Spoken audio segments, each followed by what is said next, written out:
ব্রাহ্মণবাড়িয়ায় তিতাস নদী পাড়ের অবৈধ স্থাপনা উচ্ছেদ এবং নদীকে দূষণমুক্ত করতে পদক্ষেপ নেওয়া হবে বলে জানিয়েছেন জেলা প্রশাসক শারমিন আক্তার জাহান।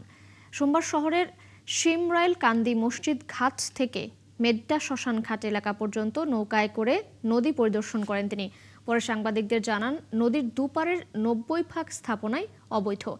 দখলদারদের উচ্ছেদের পর বুড়িগঙ্গার আদলে নদীর দুপাশে ওয়াকওয়ে নির্মাণ করা হবে।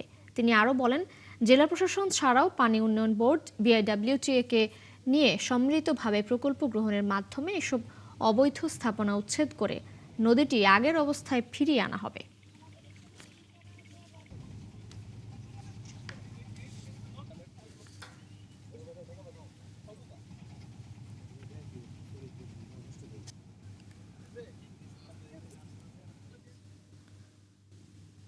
তবে যে সিএসএ আমাদের কোন পর্যন্ত নদী আছে এই পর্যন্ত ডিমার্কেশন করে, এরপর আমাদের নদীর দুই ধারে আমি প্রচুর স্থাপনা দেখতে পাচ্ছি এবং আমি শিওর যেখানে মোটামুটি 90% হচ্ছে মানে নদীর জায়গায় অবৈধ স্থাপনা।